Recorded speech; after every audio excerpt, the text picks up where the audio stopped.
Hello, beer tubers, and welcome to yet another beer review with me, Peter, the Master of Puppets. Today, joined by me, Mr. George Michael. George Michael. Michael. It's just Michael. It's not George Michael. No, but one thing it is, it's the first review of 2024. Toodaloo! Holy shit! Hope you guys had Happy a great New New Year. Year's. Happy New Year's. Hope you had a great New Year. Yeah. We're gonna kick off this year with a banger, hopefully. Hopefully. So I have high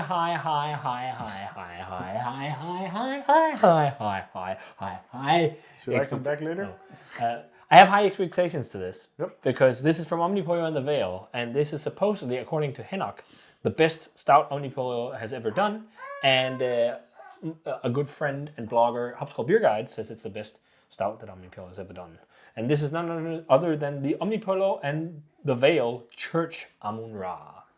So I actually got this bottle from Omnipollo. So a massive thanks to Omnipollo for the beer. Hinnock was kind enough to share a bottle with me, so thanks a ton, dude. And that is not going to influence the rating.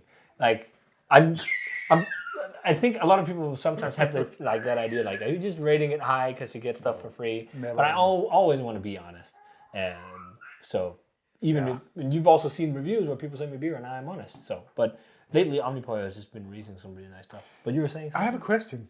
I don't know if you can answer it. Is there some reference to all these Egyptian... I think so. Because he has more than one that has reference to Egyptian stuff. I think there is some Egyptian references and Ethiopian references too, because I think... Oh yeah, he's from he's Ethiopia. from Ethiopia originally. You could ask him sometime if you talk to him. ABCC. Yeah, perhaps. But listen to this. So this is a massive, what they call Solera Stout, which makes sense. So there's double barrel aging, where you put the same beer in different barrel. And then there is multiple barrel aging. You might as well call that Solera barrel aging as well, because you blend between different barrels. So you have like maybe one bourbon barrel and one bourbon barrel from another producer, and you blend them together. That's not double barrel aging. Real double barrel aging. I'm just sitting here wondering when you're going to tilt the glass. Real double barrel aging, or double oaking as they call it at Anchorage, is taking one beer and putting it in a new barrel. I'm just looking at the lacing. There's a small lacing and it doesn't move. It's just sitting there on your glass. Meaning this is going to be... That it's not disappearing.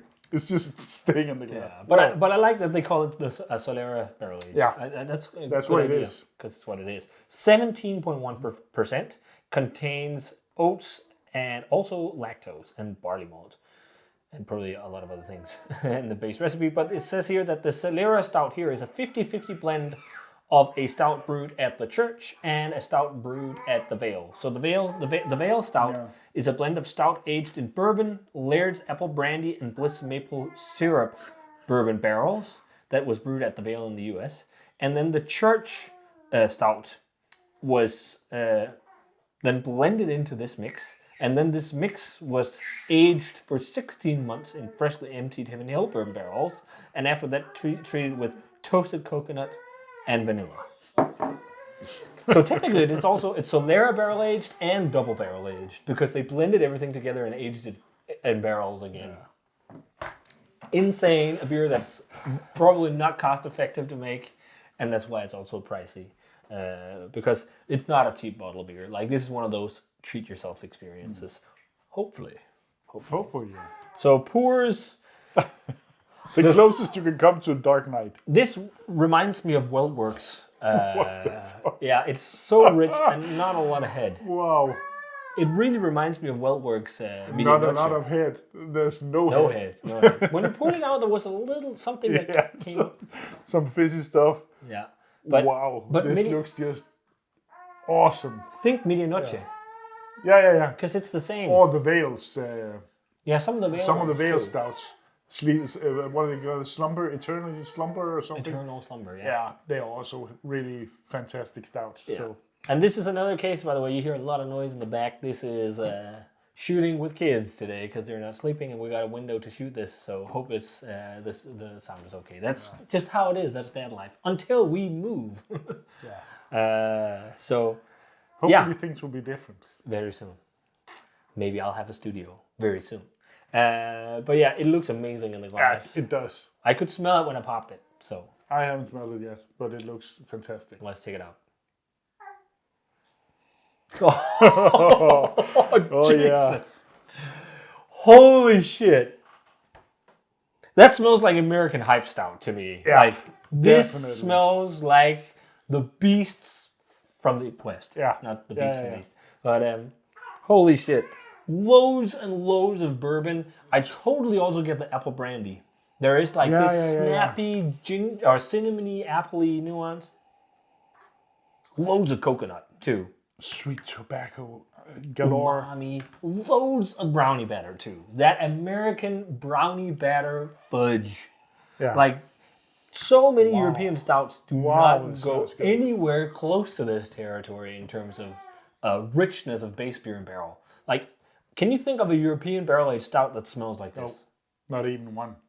I don't this- think I can. No, me neither. Like, it smells like... I know.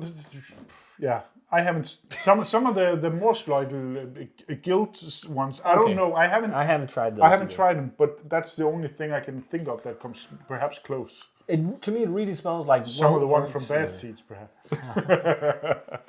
Oh no. Proper glassware. You have to warn them against product placement. Yeah. It smells amazing. Yeah, it really, really smells fantastic. I'm thinking the cinnamon is from the apple brandy barrel, but you can also get that from bourbon. But it's so fudgy, like this really sweet, fudgy, fudgy, deep yeah. bourbon character. But then layers upon layers of rich There's not too much base. coconut. I'm getting a decent Yeah, amount. a bit, but it's not overwhelming, at least. No, and that's nice. So Yeah, the that's barrels nice, get to shine. definitely. It in some aspects, So much vanilla too. it reminds me a little bit, if I have to compare, Medianoche Reserve. I haven't had that. Okay, it's like coconut and vanilla as well, I think, actually. Okay. In different barrels. It's like the same kind of complexity and richness I'm getting on this one. Maybe just this one has a tad more barrel. You have to I say actually that's a pretty good comparison. Yeah. I gave it a 99 when I had that beer, so. And I tried it again I've tried it 3 times. So I did a review earlier in the year, in 23. And then I tried it at the Danish Beer Enthusiast Festival because Rasmus from Bad Seed had a bottle he shared. And then he didn't tell us, but he got another one and he shared it with us when we were in Germany. So we had it way too late after drinking lager all day. But it was still awesome. Yeah. But it just, this smells, there's even like butterscotch toffee, like Werther's Originals. Yeah, there's so many things in this one. It's really complex. Layers. Yeah, Leather, really bourbon, complex. cherry oak, umami.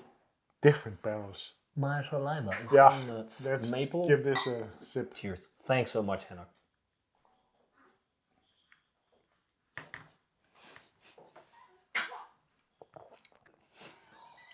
Oh, wow. This is bar none the best barrel-aged stout that Omnipollo has ever done. Yeah. And it's bar none the best barrel-aged pastry stout from Europe. Like, this is as good as like Weltworks, Side Project, all that jazz. Like, they've come really close with some beers in the past at Omnipollo with the Amplemeda and some of those. Yeah. They were almost there, but this is the one that is there. Yeah.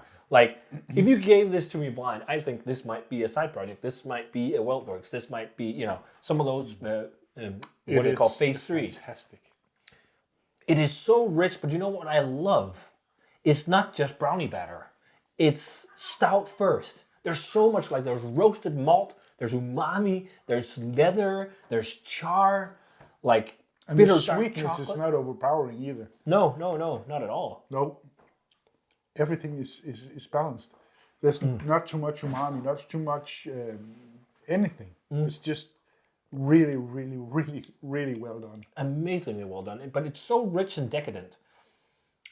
But because of all the barrel aging, all the barrel and the spirit cuts through all that richness, making it drinkable.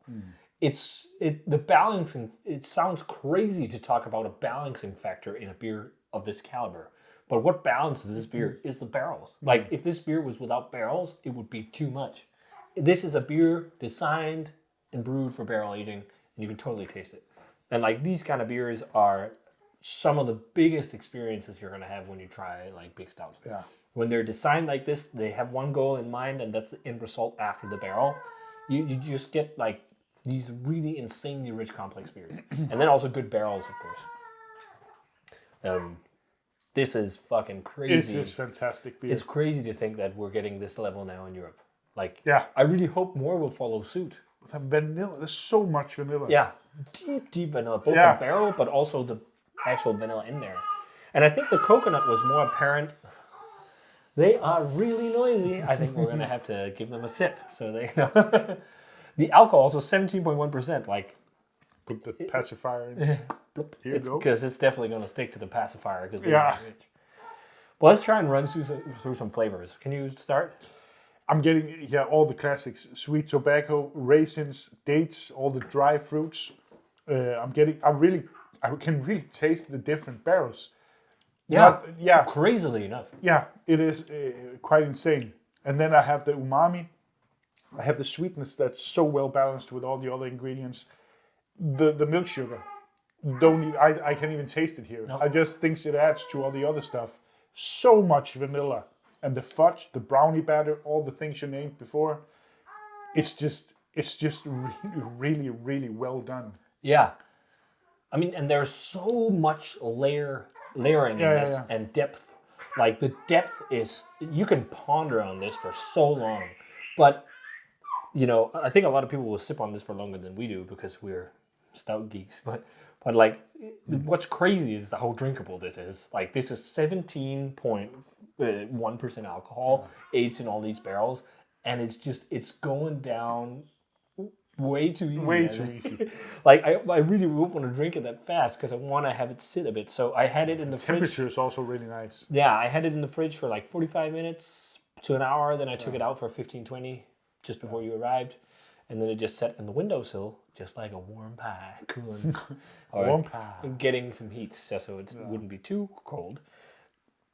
I think sometimes the milk sugar can ruin a beer because you can taste its milk sugar, but here you can't even.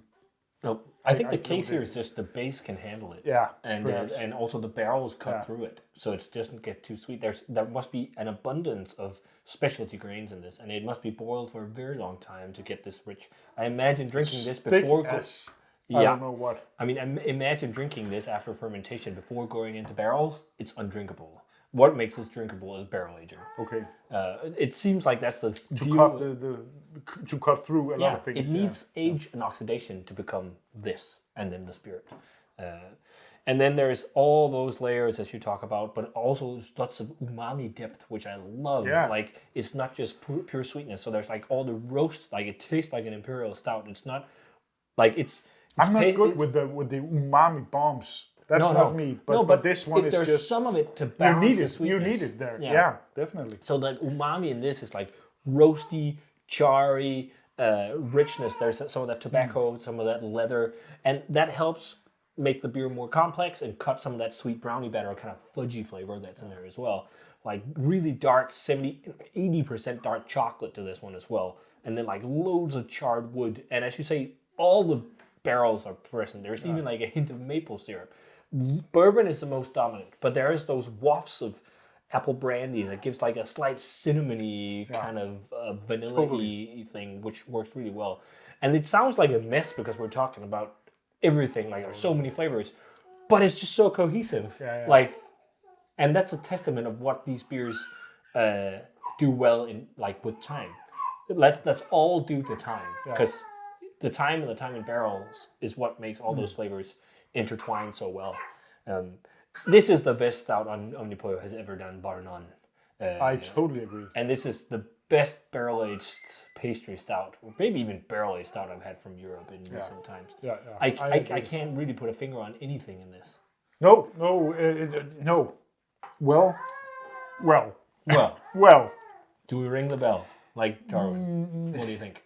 I really want to do it, but I'm gonna give it a 99. I can't put a finger on what it is. Perhaps a little more sweetness. Perhaps there's something holding me from the 5. I'm sorry, but it's fantastic. 99 is so close. I don't know what to say. There's something that's holding me. Something that just so it doesn't completely. Yeah, and I cannot put a finger on it. I can follow you. I can see that. I think I enjoy it as much as Wilbur's Reserve. So I'm also going to go 99, but I really want to say fuck it Hunnits as well. But this is wonderful. This is world class. It is. And we're not just tooting Omnipollo's horn. Go get yourself a bottle, splurge, get some friends together, splurge on this, and you'll see that we're not just tooting some horn, other than being honest, because this is world class hype beer. I mean, for sure. If you should get a 99 rating bottle of beer for what this costs, you could pay the double for an American beer. Yeah, 100%. Yeah. Like a bottle of Side Project would be the double at least, maybe more. And we're in that league. Yeah, for sure. I think Anchorage, perhaps some of those too. Yeah, they're usually an Anchorage secondary. Some Vales too. Yeah, Anchorage at least secondary market is usually a minimum $100, and that's double the price of this. It's also Anchorage is the same bottle size. This is 375, whereas like Works is half a liter, and they're usually around $100 to maybe 80. So that's still also a bit more expensive, and then you need to get it over from the States and all that. Of course. So I think that, like, if you want to try American Hype Stout, you don't want to try and get it from America. This is the closest thing right now in Europe. It is. And I hope if this is going to be a shelfie, oh man, we're doomed. No, I can see why as well. Like, there is a debate of wanting to spend 300 crowns, Danish crowns, on a bottle of beer. Do it. Would you do it? You spend 300 on this? Of course. Yeah, me too. I would not even blink. No, of course. Because it's such an experience. It's from what you get for 300 kroner here in Denmark, this is definitely the best buy. If you've never had a barrel-aged stout of the Hype League from the States, this is how your entry to it. And you should pay the 300 crowns, because then you're going to experience it without bothering to get stuff home and splurging even more. Yeah. Like, I totally think it's worth it. I totally think so too. Hello again, and welcome back to this beer review with the Omnipollo and the Vale Church Amun-Ra. We changed our minds. We need to get another grade on this one. After sitting for a while and sipping for a while. And gaining temperature, because it was still cool. Yeah. We have to degrade this to 4. Yeah. This is the worst beer we've ever had. So 4 out of 100. Yeah, we're going... it's 80. No. I want to say I'm hitting a 5 on this one. It's just banging. After sitting in the glass, it just gets that extra... It really opens up. Yeah, I agree. It's a Hunnits. Like, it's the best pastry stout I've had in a very, very long time. And like, it doesn't even seem too pastry. It seems more like barrel-aged stout with adjuncts than like crazy pastry beer. The layers from the barrel are just insane. The mouthfeel also gets... It feels richer, but I think it's because it's not cool. Almost like drinking Baileys or something. Yeah, but it's... Often with some of these stouts, it's too much, but I don't think this is too much. And I think that's because there's so much spirit in it too, that helps dilute the base beer a little bit. But like, the layers just keep growing. You get more sweetness as well, which is quite all right. And then like, it seems also like the spirit barrels open up more. Like, you taste even more of the barrel as it sits in the glass. Yeah. And smelling it right now, I'm also getting loads more coconut than in the beginning. I'm almost sad that I didn't wait. Yeah, with the entire glass. Yeah. And now we only have this much left. Well, that's life. Final sip. I think we got our point across, and the point that we're not tooting anyone's horn. This is just liquid gold. It deserves it. Yeah, it is wonderful. Hats off. Verdensklasse.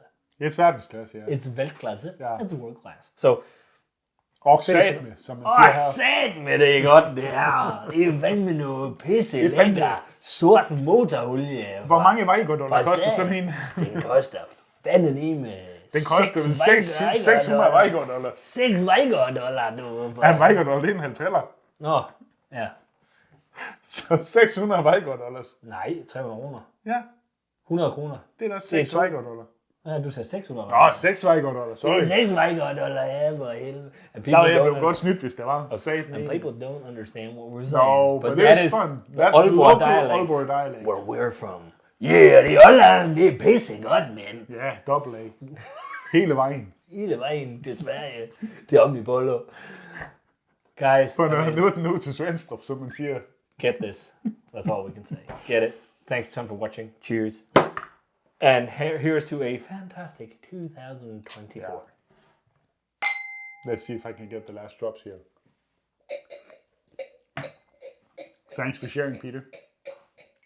And Happy New Year. Happy New Year.